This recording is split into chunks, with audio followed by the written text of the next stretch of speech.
how do you deal with it? Mostly at 5 o'clock, the bar is close by. That's how you deal with it. Staying on the expansion topic, most of us were out in Denver for the Craft Brewers Conference a few weeks ago. The Brewers Association, a big topic was 20% market share by 2020. How obtainable do you guys think that is? Start down there with Larry. You got the mic. You know what? I'm just a brewer. I'm not a prognosticator. And if somebody wants to prognosticate that or be political about that, and that's their job, so be it. I try and worry about my business and building my business and not, what all is going on there or whose hide that we're taking it out of. I just try and have a good business, and we're growing that, and it's fun to be part of the thing is, the craft brewing business, what we have done, when history looks back on what has happened, we have changed beer in America, and that's great. Where it's all going to go and what percent it is, I don't know. I'm along for the ride, and I'm having fun. So 20% market share by the year 2020, I have no doubt that it's going to be there. I think you look to, I was just out in the Pacific Northwest, you look at Oregon, it's anywhere from 45 to 50% of the market, craft beer. And that doesn't include Blue Moon, doesn't include Shock Top, doesn't include Leinenkugel, so depending on your definition, it's probably even more than that. I always relate it back to my children. I have a 27-year-old son and twin daughters who are 24, and all they've known is craft beer since they've become of age. So it's not a new phenomena to them, and they are very comfortable drinking an IPA, and they're very comfortable drinking a Blue Moon. And they'll drink a light lager at the right occasion, like they're at the ballpark. But they drink a lot of different things in their repertoire. So I have no doubt that with the millennial consumer today, they will propel this industry to even greater. I think it could be more than 20%. As long as everybody keeps on making good beer and down to their roots, I think we could get close to that. I guess I looked at, because I was kind of stunned by that figure, since we're about 8% right now. And you think 8% going to 20%, how it is. But there is a definition change the Brewer Association has. Yuengling is going to be included with the barrelage next year, which is not this year. They also have the premise that a lot of the big guys would be down in barrelage, which then would drive up the percent. So both those things help drive that 20% number. But there will be the volume, and it looks like right now everybody who's young continues to drink craft beer, and as long as we keep true to our roots, we'll be there. Am I up? Hey, it works. Hello. It's on now. It's an old SM58 mic, something very near and dear to my heart, man. Thanks. And my take on this as a really small brewer, certainly the consumer market is there. People are drinking it.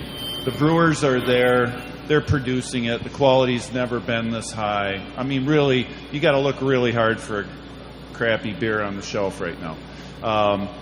There's a three-tiered system in America, and the middle tier has been put on by a distributor here today, thanks to Beer Capital.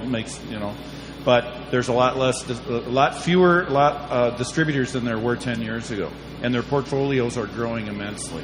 And a small guy like me, it's very difficult to get noticed at that level.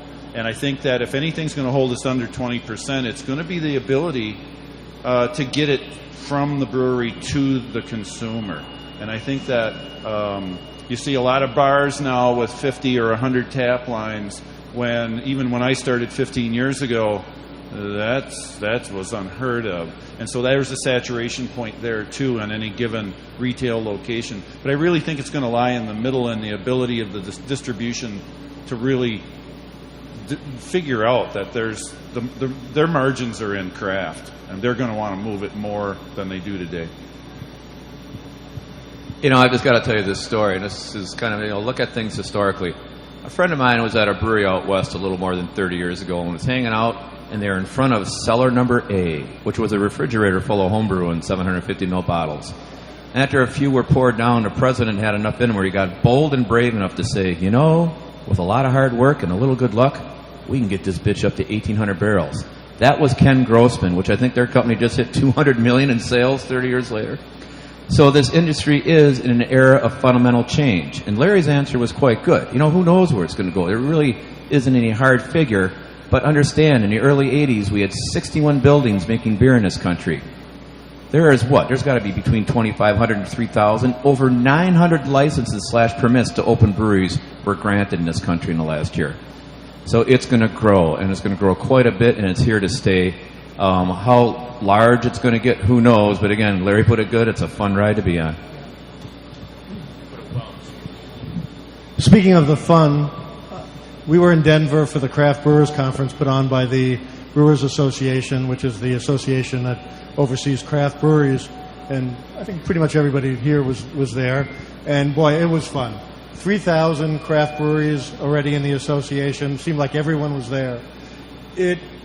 I have never been in a room full of competitors where it was so friendly. Everyone's trying to help each other. We only have 8% of the market. We've got 3,000 craft breweries fighting for 8% of the market. The top two breweries, the top two account for 73% of the market. So we're all in this together. We're helping each other. There's, as Kirby said, there was a lot of new licenses last year. Next year, the Brewers Association believes, actually the next couple of years, there's another 2,000 craft breweries coming on. So that's 5,000. They also mentioned that the majority of Americans live within 10 miles of a craft brewery. That's going to change to probably 7 or 5 over the next couple of years. The industry is doing well. We're having fun, and it's a great ride.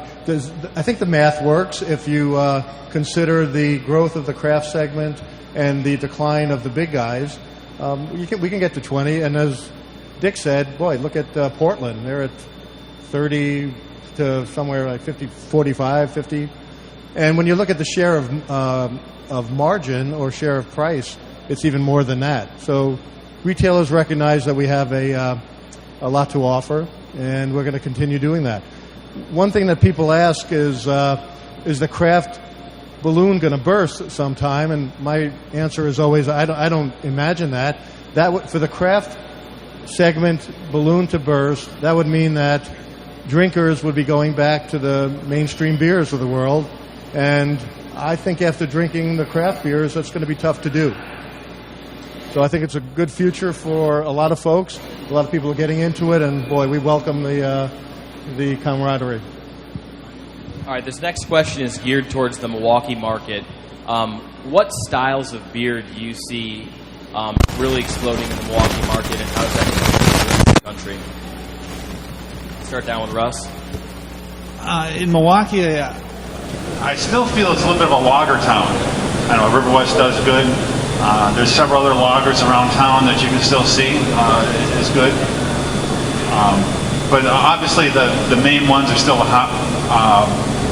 prominent beers like IPA. The difference I'd say between us and other people, even though we do love our hops here, is a little bit more of a lager. I think it's just shandy. That's all I see.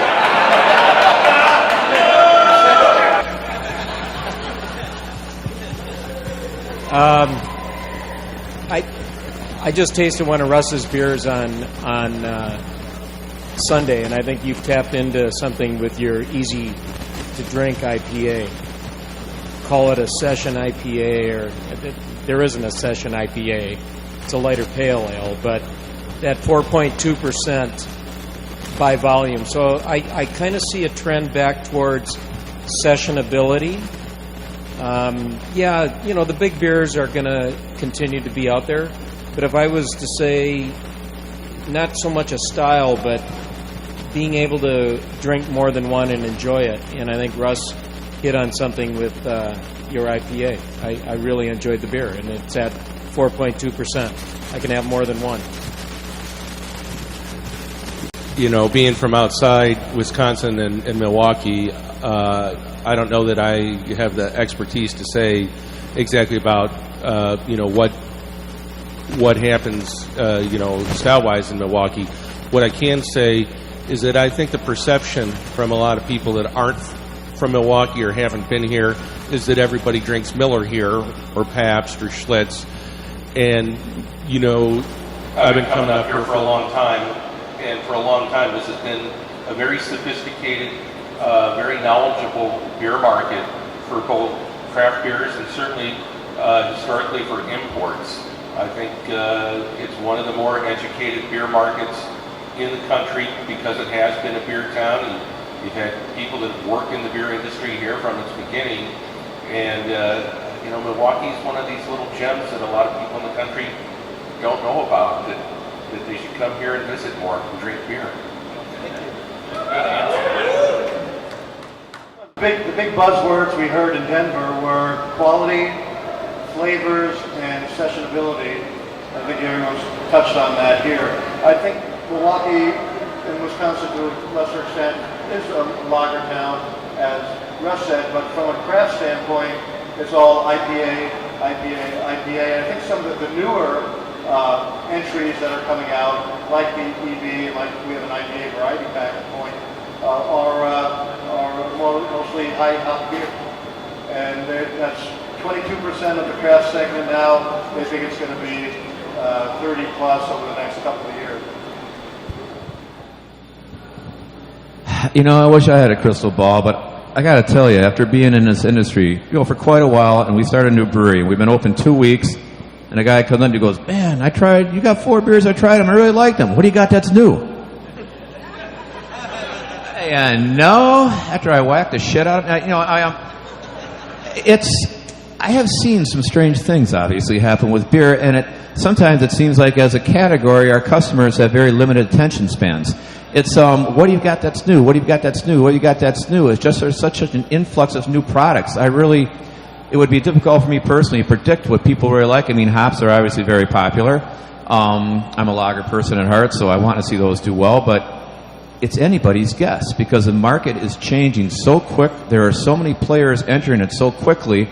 I heard, there was a lot of talk. I wasn't at the Craft Brewers Conference, but worries about quality because so many people are getting into this industry so quick, perhaps that don't really have a handle on how to run an operation to produce a good standard product. But again, folks, if someone has that crystal ball, please let me know because I wouldn't hazard a guess in any way, shape, or form. Well, it's great being last on a question like that because it's all been answered.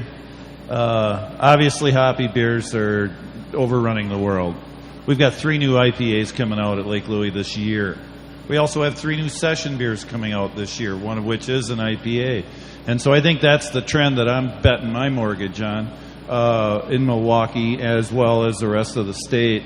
Hop-forward beers are still running the show, and it's up from last year. It's going to be up next year. It's still there. But sessionability, I think, is what everybody's been talking about. And I like it. I'm getting old. I'm a beer drinker. I like drinking a lot of beer, and I can't drink 8% beers on a Wednesday night and make it to work.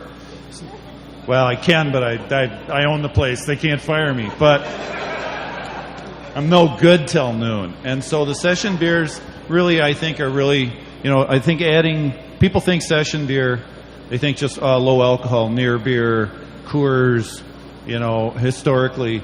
But there's a lot of flavor profiles coming out on a lot of everybody's session beers that are really quite good. I think I'm doing a session scotch in August. Now that's like saying military intelligence in the same sentence, But it's going to work, and it's going to be a big malty beer that's not alcoholic. So that's my take on it.